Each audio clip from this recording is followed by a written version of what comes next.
ICC champions trophy 2025 முதல் போட்டி Pakistan New Zealand கடையில் நடக்க போது அதோட ஃபேண்டசி ப்ரிவ்யூ பார்க்க போகிறோம். பாகிஸ்தானில் ICC champions trophy ICC tournament 1996க்கு அப்புறம் இப்போ தான் நடத்துகிறாங்க. கிட்டத்தட்ட 30 வருஷம் அப்படின்னே சொல்லிடலாம். 1996 ஒன் டே வேர்ல்ட் கப்பு இங்கே நடந்தது. இதில் ஸ்ரீலங்கா ஜெயிச்சாங்க அப்படின்ற அந்த ஒரு விஷயம் இருக்குது. ஸ்ரீலங்கா இந்த சீரியஸில் இல்லை அப்படிங்கிற இன்னொரு விஷயமும் இருக்குது. பாகிஸ்தானில் ஐசிசி டோர்னமெண்ட் நடத்துறது ஐசிசிக்கு தில்லு தான் அப்படின்னு சொல்லணும். ஏன்னா ரீசெண்டாக ஒரு சிங்கிள் டீம் அங்கே போய் விளையாடவே பயப்படுறாங்க. பிஎஸ்எல் மாதிரி நடக்கும்போது கண்டிப்பாக ஓகேன்ற மாதிரி தான் இருந்தால் கூட சிங்கிள் டீம் போக யோசிக்கிறாங்க அப்படின்றது தொடர்ந்து நம்ம பார்க்குற ஒரு விஷயம். மல்டி நேஷன்ஸை ஒரு இடத்துல கொண்டு வந்து அந்த இடத்துல பாதுகாப்பு கொடுக்குறாங்க அப்படிங்கிறது ரொம்பவே சிறப்புக்குரிய ஒரு விஷயம். அப்படி இருந்துமே இந்தியா அங்கே போகலை. இந்தியா மேட்சஸ் எல்லாம் துபாயில் தான் நடக்க போகிறாங்க அப்படின்ற அந்த ஒரு விஷயமும் இருக்குது. February 19 2 PM அவங்களோட டைம், நம்மளோட டைம் 2:30 PM ஸ்டார்ட் ஆகுது. @MSC Cricket 11 அப்படின்னு சர்ச் பண்ணி டெலகிராமில் ஜாயின் பண்ணிக்கோங்க. குழப்பம் இருந்ததுன்னா டாப் கமெண்ட் லிங்க் இருக்குது, கிளிக் பண்ணி ஜாயின் பண்ணிக்கோங்க. X11 ஸ்மால் லீக்குக்கு பெஸ்ட்டான ஒரு ஆப்பு. 100% TDS GST கிடையாது. ரெகுலர் கிவ் அவேஸ் கொடுக்குறாங்க. சூப்பரான ஆப்பாக இருக்குது, ரொம்ப ஃபாஸ்ட்டாக இருக்குது ஒரு ஆப்பாக இருக்குது. அந்த வகையில் X11 இன்ஸ்டால் பண்ணலைன்னா டாப் கமெண்ட் லிங்க் இருக்குது, கிளிக் பண்ணி இன்ஸ்டால் பண்ணி என்னோட ரெஃபரல் கூட பயன்படுத்த மறக்காதீங்க. பாகிஸ்தான் ஹாரிஸ் ராஃப், முகமது ஹஸ்னைன், உஸ்மான் கான் அண்ட் சாத் சக்கீல் இவங்களெல்லாம் வெளியில் வச்சுட்டு போவாங்கன்னு தோணுது. பாசிபிளாக இந்த 11 இருக்கும். ஹாரிஸ் ராஃப் சூப்பர் பவுலர் ஆச்சு, அவர் எப்படி வெளியில் வைப்பாங்கன்னா ரீசெண்டாக சின்ன இன்ஜுரி கன்சர்ன் இருக்குது. ஸோ அந்த பேஸில் யோசிக்கிறேன். அதர்வைஸ் அவரை எப்படி உள்ளே கொண்டு வருவாங்க? ஃபஹீம் அஸ்ரஃபை வெளியில் எடுத்துகிட்டு ஹாரிஸ் ராஃபை உள்ளே கொண்டு வரதா, இல்லை தையப் தஹீரை வெளியில் எடுத்துகிட்டு ஹாரிஸ் ராஃபை உள்ளே கொண்டு வரதா? இந்த மாதிரி கேள்விகள்லாம் இருக்குது. இன்ஜுரி கன்சர்ன் ராஃபுக்கு இருக்குது அப்படின்றனால இப்போதைக்கு அந்த குழப்பத்தை வைக்க வேண்டாம். ஆன் டைமில் அவங்க மாற்றம் செஞ்சால் அதுக்கு தகுந்த மாதிரி நம்ம டீம் செட் பண்ணிக்கலாம். H9 எக்ஸ்ட்ரா பேஸ் இருக்கிற போல தான், ஆனால் கன்சிஸ்டன்ட் இல்லை. உஸ்மான் கான் டாப் ஆர்டரில் டீசெண்டான பர்ஃபார்மன்ஸ் கொடுக்க முடியும். டொமஸ்டிக்கில் நல்லா பர்ஃபார்மன்ஸ் கொடுத்தா கூட இன்டர்நேஷ்னல்னு வரும்போது ஒரு தடுமாற்றம் ஷோ பண்ணுறாரோ அப்படின்னு தோணுது. ஷார்ட் சர்க்கிளுக்கான வாய்ப்பு கொடுத்துட்ருக்காங்க, இருந்தால் கூட பெஸ்ட்டாக இல்லைன்னு தோணுது. அதனால் கம்ரான் குலாம் நம்பர் 3ல் இருப்பார். ஃபக்கர் ஜமான் பாபர் அசாம் ஓப்பன் பண்ணுவாங்க அப்படின்ற யோசனை. ஃபக்கர் ஜமான் பாபர் அசாம் ஓப்பன் பண்ணுவாங்க. ரெண்டு பேருமே super players. But recent form டேஸில் யோசிக்கும்போது பாபர் அந்தளவுக்கு கிரேட்டாக இல்லையோ அப்படின்னு தோணுது. ரன் மிஷினாக நம்ம பார்த்துருப்போம், இப்போ கொஞ்சம் டவுனாக இருக்கார். ஃபக்கர் ஜமான் சில நேரங்களில் ஓகேனா கூட கன்சிஸ்டன்ட் பேஸில் யோசிக்க முடியல. கம்ரான் கான் டீசெண்டான பேட்டை, நல்ல ஆல்ரவுண்டர்னு கூட சொல்லலாம். பட் ரீசெண்டாக போலிங் பேஸில் நிறைய பயன்படுத்துறதுல பேட்டராக யோசிக்கலாம். ரிஸ்வானோட ஃபார்மும் அந்தளவுக்கு கிரேட்டாக இல்லை. பாகிஸ்தானில் ஐசிசி டோர்னமெண்ட் நடத்தும்போது டாப் பேட்டர்ஸோட ஃபார்மெல்லாம் கொஞ்சம் டவுனாக இருக்கிறது கண்டிப்பாக உங்களுக்கு பின்னடைவு தான், அதில் டவுட்டே கிடையாது. ஏன்னா ஃபக்கர் ஜமான், பாபர் அண்ட் ரிஸ்வான் தான் இந்த டீமுக்கு பெரிய பலங்களாக இருந்திருக்காங்க. இப்போ அப்படி இல்லை. ஆனால் ஆகா சல்மான், தையப் தஹீர், குஸ்தில் சா, ஃபஹீம் அஸ்ரஃபோட ஃபார்ம் நல்லா இருக்குது. இது உங்களுக்கு கண்டிப்பாக பாசிட்டிவாக சொல்லணும். ஆகா சல்மான் நல்ல பேட்டிங் டிஸ்பிளே, அது மட்டும் இல்லை போலிங்கில் குறிப்பாக லெஃப்ட் ஹேண்டர்ஸுக்கு எகென்ஸ்டாக ரொம்ப சூப்பராக வீசுகிறாரு. தையப் தஹீர் நல்ல ஆல்ரவுண்டர், இருந்தால் கூட பேட்டிங் பேஸில் ஃபினிஷிங் கோலில் யூஸ் பண்ணுறாங்க. குஸ்தில் சா, ஃபஹீம் அஸ்ரஃப் ரீசெண்டாக பிபிஎல்லில் பயங்கரமாக கலக்குனாங்க. பங்களாதேஷ் பிரீமியர் லீகில் பவுலிங் பேட்டிங் ரெண்டுலையுமே சிறப்பாக பண்ண 2 பிளேயர். அதில் குறிப்பாக ஃபஹீம் அஸ்ரஃபோட பவுலிங் ரொம்பவே சூப்பராக இருந்தது. அந்த வேரியேஷன், வெரைட்டி, நியூ பாலில் ஸ்விங் கொடுக்கறது எல்லாமே நல்லா பண்ணார். பேஸும் ஓரளவுக்கு கொடுக்க முடியும், அதை ஷோ பண்ணியிருக்காரு. ரீசெண்டாக கொஞ்சம் பேஸ் கம்மியாக இருக்குது, அதில் டவுட்டே இல்லை. Left hand batting, right hand medium. செகண்ட்ஸ் ஆஃப்ரெடி இவரோட ஃபார்ம் கண்டிப்பாக தெரியும். நியூ பாலில் ஸ்விங் கிடச்சுன்னா பெட்டராக பண்ண முடியும். பாகிஸ்தான் ட்ராக்ஸில் கொஞ்சம் யோசிக்கிற மாதிரி இருக்குது, இருந்தால் கூட அங்கேயும் நிறைய சக்ஸஸ் பண்ணியிருக்காரு. நசீம் ஷா நல்ல பவுலிங், ஸ்விங் கிடைக்காத இடத்துலையும் ஸ்விங் பண்ணக்கூடிய எபிலிட்டி ஒருட்ட இருக்குது. அண்ட் அப்ரர் அகமது நல்ல பவுலிங் கொடுத்துட்ருக்காரு. ஸ்பின் பேஸில் பாகிஸ்தானுக்கு ஒரே இருந்த இடத்துல ஓரளவுக்கு மேனேஜபிளாக அப்ரர் அகமதை யோசிக்கலாம். ரீசன்ட் சீரியஸில் ஃபாஸ்ட் பவுலிங் நல்லா இருக்குது பாகிஸ்தான், ஸ்பின்னர்ஸ் அந்தளவுக்கு கிரேட்டாக வச்சுக்கல அப்படிங்கிற அந்த இடம் இருந்தது. அதில் ஓரளவுக்கு அப்ரர் அகமதை வைக்கலாம். இதுக்கு முன்னாடி சதாப் கான் இருந்து அந்த இடத்த பார்த்தாரு, இருந்தாலும் சதாப் கானோட ரீசன்ட் ஃபார்ம் அவ்வளோ கிரேட்டாக இல்லை. அண்ட் இங்கே செலெக்ஷன்லேயும் அவர் இல்லை அப்படிங்கிறத பார்க்குறோம். New Zealand top order Ravindra, young, இந்த இடத்துல ஒரு கேள்வி வருது. ரச்சின் ரவீந்திரா கண்டிப்பாக பிளேஸை பிடிப்பார்னு தோணுது. யங்குக்கான வாய்ப்பு ரீசெண்டாக கொடுத்தாங்க, ஆனால் கன்சிஸ்டண்ட்டாக ஃபெயிலியர்ஸை ஷோ பண்ணதுனால அவருக்கான வாய்ப்பு இல்லையோன்னு தோணுது. கெயில் ஜெமிசனை இன்க்ளூட் பண்ணியிருக்காங்க. அவர் ஃபர்குசனோட ரீப்ளேஸ்மெண்ட்டில் ஃபர்குசன் இன்ஜுரி இந்த சீரியஸை விட்டு வெளியில் அப்படின்ற அந்த ஒரு விஷயத்தை சொல்லியிருக்காங்க. மேட் சாப்மேன் ஃபினிஷிங் பேஸில் யோசிக்கலாம், பட் பார்க்கணும் ஆன் டைமில் தான். அண்டு ஜேக்கப் டஃபி இவருமே கொஸ்டின் மார்க்காக தான் இருக்கார். ஓரளவுக்கு தேவையான அளவுக்கு ஃபாஸ்ட் பவுலிங்னு பார்க்கணும். அதில் நாதன் ஸ்மித்து, ஹென்ரி, வில்லியம் ஓரோவுக்கு ப்ரையாரிட்டி கொடுப்பாங்கன்னு தோணுது. இது கொஞ்சம் ஓரளவுக்கு ஃபேராக நான் யோசிக்கிறேன். ஏன்னா கண்டிஷன் பாகிஸ்தானில் அப்படின்றதுனால கொஞ்சம் பேட்டர் பேஸ்லேயும் யோசிக்கலாம். நாதன் ஸ்மித் பேட்டிங் எபிலிட்டி உள்ள ஆல்ரவுண்டர், மார்க் ஹென்ரியும் அந்த இடத்த கொடுக்க முடியும். வில்லியம் ஓரோவோட பேட்டிங் ஹிட்டிங்கும் நமக்கு தெரியும். இந்த பேஸ் பவுலிங் அப்படின்ற வகையில் உங்களோட ஃபார்மும் நல்லா இருக்குது அப்படின்றதுனால ப்ரையாரிட்டி இப்படி போகலாம். டஃபி ஒரு பாயிண்டில் ஜெமிசன் எதுவும் யோசிக்கலாம், அவர் நல்ல பேட்டிங் டிஸ்பிளே கொடுக்க முடியும், ஒரு ஹைட்டுக்கு எக்ஸ்ட்ரா பண்ண முடியும். ஆனால் பவுன்ஸ் வந்து அந்தளவுக்கு பாகிஸ்தானில் கிடைக்கல அப்படிங்கும்போது ஜெமிசன் பெரிய அளவில் இம்பேக்ட் கொடுக்க முடியாது அப்படிங்கிற மாதிரி யோசிக்க தோணுது. எனிவே ஸ்மித்து, ஹென்ரி அண்ட் ஓரோருக்கான ப்ரையாரிட்டி அதிகமாக இருக்கும்னு தோணுது. ஆன் டைமில் ஜெமிசன் எதுவும் உள்ளே வராருன்னு மட்டும் பார்த்துப்போம். Rachin Ravindra and Devon Conway 2 left hander வச்சு ஓப்பன் பண்ணுவாங்க. ரீசெண்டாக ஓடியில் நல்லா பண்ணியிருக்காங்க. இந்த 2 பேரும் ஓப்பனிங்கில் இருந்து ரீசன்ட் வேர்ல்ட் கப்லாம் நல்லா பண்ணதை பார்த்தோம். அந்த பேஸில் யோசித்து ரவீந்திரா அண்ட் கான்வே தான் ஓப்பன் பண்ண வைப்பாங்க. கேன் வில்லியம்ஸோட ஃபார்ம் ரொம்பவே சூப்பராக இருக்குது, கன்சிஸ்டண்ட்டாக விளையாடுறாரு, ஸ்ட்ரைக்லேயும் பெட்டராக இருக்கார் முன்னை விட. டெரெல் மிச்சல் நல்ல பேட்டிங் கொடுக்குறாரு. இந்த டாப் 4 ரொம்பவே சூப்பராக இருக்குது. அங்கே டாப் 4க்கு இருக்கிற ப்ராப்ளம், அவங்க எல்லாருமே எக்ஸ்பீரியன்ஸ் தான் பாகிஸ்தானில் யோசிக்கும் போது. பட் அங்கே எல்லாருமே ஃபார்ம் பேஸில் டவுனாக இருக்காங்க. பட் இங்கே ஃபார்ம் பேஸில் அவங்கெல்லாம் நல்லா இருக்காங்க. டாம் லாத்தம் ஓரளவுக்கு ஓகே, பட் ஸ்டில் இவர்கிட்ட இன்னும் கொஞ்சம் பெட்டர் பர்ஃபார்மன்ஸ் எதிர்பார்க்குறோம். ரீசெண்டாக அந்த கன்சிஸ்டன்ட் இல்லை. Glenn Phillips, Bracewell, Santner 3 spin allrounders சூப்பராக இருக்குது. இந்த டீம் செட்டப்பே நல்லா இருக்குன்னு சொல்லலாம். ஓவராலாகவே இந்த சீரியஸில் பெஸ்ட்டு டீம்னா என்னை பொறுத்த வரைக்கும் நியூசிலாந்துன்னு சொல்லுவேன். ஏன்னா கிளென் பிலிப்ஸு, பிரேஸ்வெல், சாண்டர் 3 பேருமே ஸ்பின் பவுலிங் ஆல்ரவுண்டர்ஸு, கீழே ஃபாஸ்ட் பவுலிங் ஆல்ரவுண்டர்ஸ் அப்படிங்கிற மாதிரி நாதன் ஸ்மித், மேட் ஹென்ரி, ஓரோருக்கு இவங்கள சொல்லலாம். ஓரளவுக்கு பேட்டிங் எபிலிட்டி வச்சுருக்காங்க. அதில் ஸ்மித் டாப் ஆர்டரில் இருந்தெல்லாம் பார்த்துருக்கோம். மேட் ஹென்ரி குயிக்காக ஹிட் பண்ணுவார். அண்ட் பவுலிங்கில் ஸ்விங் பண்ணக்கூடிய எபிலிட்டி மேட் ஹென்ரிக்கு ரொம்பவே சூப்பராக இருக்குது. அதே மாதிரி நாதன் ஸ்மித் நியூ பால்லையும் வீசுவார், எண்ட் ஓவரில் வேரியேஷனும் ஷோ பண்ணுவார். வில்லியம் ஓவருக்கு பொறுத்த வரைக்கும் டிஃப்ரெண்ட் பவுன்ஸை க்ரியேட் பண்ணி விக்கெட் எடுப்பார். ஸோ அந்த வகையில் அதில் குறிப்பாக சப்கான்டினென்ட் கண்டிஷனில் ரீசெண்டாக ரொம்பவே கலக்கிறாரு. ஸோ அதுலேயுமே ஒரு பெஸ்ட்டுன்னு பார்க்கலாம். டிஃப்ரெண்ட் கைண்ட்ஸ் ஆஃப் பவுலர்ஸை வச்சுருக்க வகையில் நியூசிலாந்து இன்னுமே சக்ஸஸ் பண்ண முடியும்.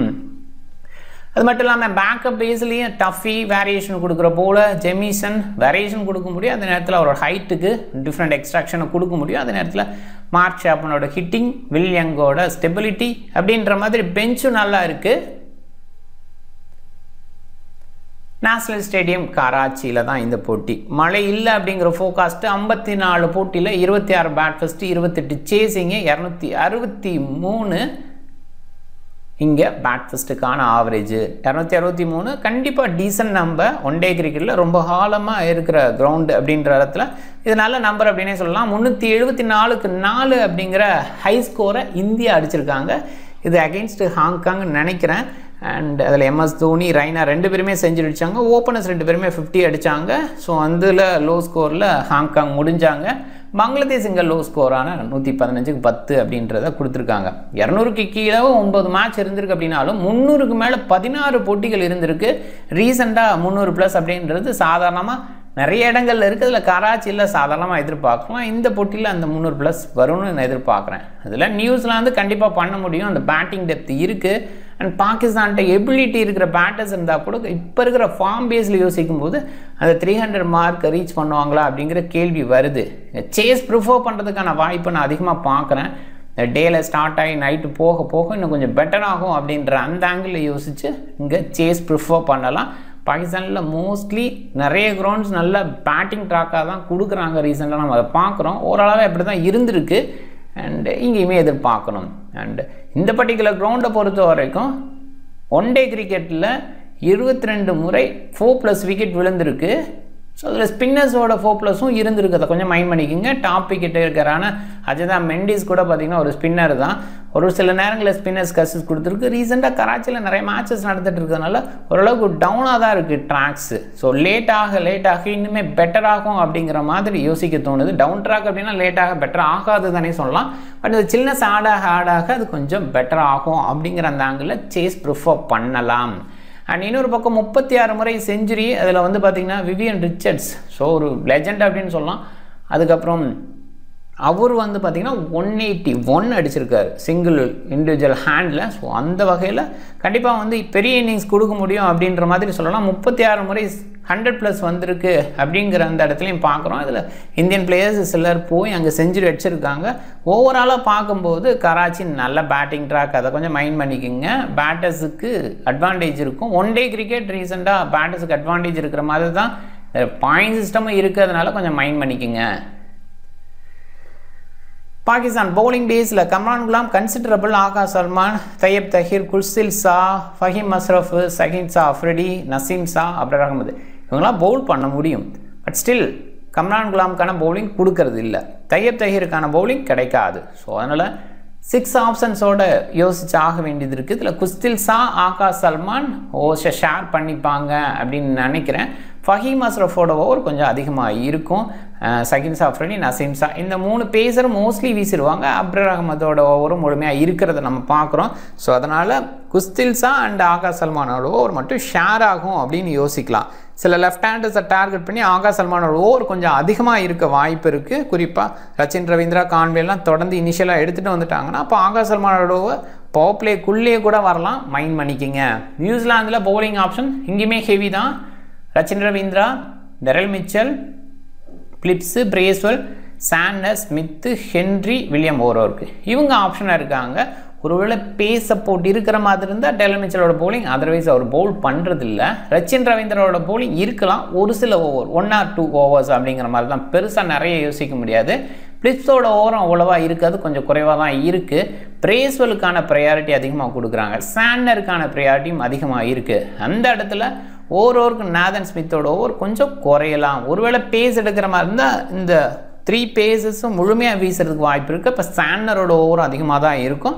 பிரேஸ்வெல் கண்டிப்பாக அவங்களோட மேக்ஸிமம் கோட்டாவை வீச பார்ப்பாங்க. அந்த இடத்துல பிலிப்ஸு, ரவீந்திரா இவங்களோட ஓவர்ஸ் எல்லாம் எதிர்பார்க்க முடியாது. ஓரளவுக்கு பேக்கப்பாக போலிங் ஆப்ஷன்ஸ் வச்சுருக்காங்க நியூசிலாந்து. அந்த இடத்துல கண்டிப்பாக அவங்க பெஸ்ட்டாக ஃபீல் பண்ணலாம். அதுதான் பாகிஸ்தானும் சொல்லணும். ரிஸ்வான், ஆகா சல்மான், கேன் வில்லியம்சன் நிறைய பேர் கேப்டனாக ட்ரை பண்ணியிருக்காங்க. கண்டிப்பாக நல்ல சாய்ஸஸ்ஸு. ரிஸ்வானை பொறுத்த வரைக்கும் ரீசெண்டாக விளையாண்டுருக்காரு அப்படின்ற அந்த பேஸில் யோசிக்கலாம், ஆனால் கன்சிஸ்டன்ட் பேஸில் யோசிக்க முடியல. ஆகா சல்மானை கண்டிப்பாக யோசிக்கலாம், அதே மாதிரி வில்லியம்சனையும் கண்டிப்பாக யோசிக்கிற மாதிரி இருக்குது. Devon Conway, Daryl Mitchell, Bracewell இவங்களையும் கொஞ்சம் கன்சிடர் பண்ணணும். மிச்சலோட அந்த கேட்சிங் பொசிஷன் அப்படிங்கிற ஒரு விஷயம் அடிஷ்னல் பாயிண்ட் எடுத்து கொடுக்குற ஒரு விஷயமா பார்க்குறேன். அதே நேரத்தில் பேட்டிங்கில் கொஞ்சம் ஸ்டெபிலிட்டி கொடுக்குறாரு, இன்னிங்ஸை பில்ட் பண்ணி எடுத்துகிட்டு போகிறாரு. அது ரீசெண்டாக நம்ம பார்க்குறோம். டெவான் கான்வே இனிஷியலாக கொஞ்சம் சஹீன் ஷா அஃப்ரிடியிட்டேருந்து தப்பிச்சு போனால் ஓகேவாக இருக்கும். கான்வே பொறுத்த வரைக்கும் T20 அந்த குயிக் ரேட்டில் ஆடுறதுலையே தவிர ஓரளவுக்கு ஸ்டெபிலிட்டி கொடுக்குறாரு. இந்த 1 டே ஃபார்மேட்டுக்கு பெஸ்ட்டாக நான் பார்க்குறேன். அதனால் கான்வே நல்ல சாய்ஸாகவே பார்க்கலாம். Bracewell double option. ஆப்வியஸாக பேட்டிங்கில் எண்டில் ஒரு குயிக்கான ஒரு இன்னிங்ஸை கொடுக்க முடியும். 30-40 அடிச்சுட்டு 2 wickets எடுத்தாருன்னா கண்டிப்பாக நமக்கு பாசிட்டிவாக அமையும்.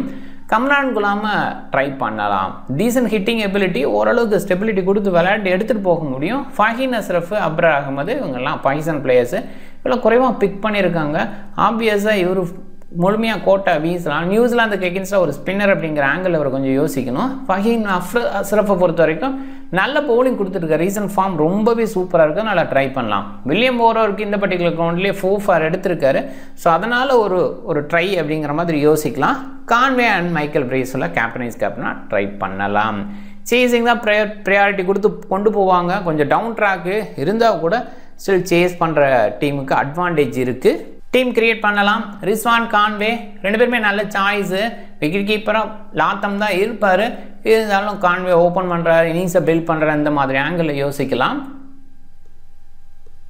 வில்லியம்சன், மிச்சல், பாபர் அசம் கொஞ்சம் மிஸ் பண்ணி பார்க்கலாம்னு நினைக்கிறேன். இதே மாதிரி ஃபக்கசமான மிஸ் பண்ணி பார்க்கலாம். ரவீந்திராவை யோசிச்சு பாருங்கள். அண்ட் ஆல்ரவுண்டர் சைடு ஆகா சல்மான், பிரேஸ்வெல், சாண்டரு, பிலிப்ஸு சில நேரங்கள் குறிப்பாக ஃபஸ்ட் பேட் பண்ணுற மாதிரி ஒரு இடத்துல பிலிப்ஸை ட்ரை பண்ணலாம். ஃபஹீம் அஷ்ரஃபை நான் எடுக்கணும் அப்படின்னு நினைக்கிறேன். Khushdil Shah decent choice.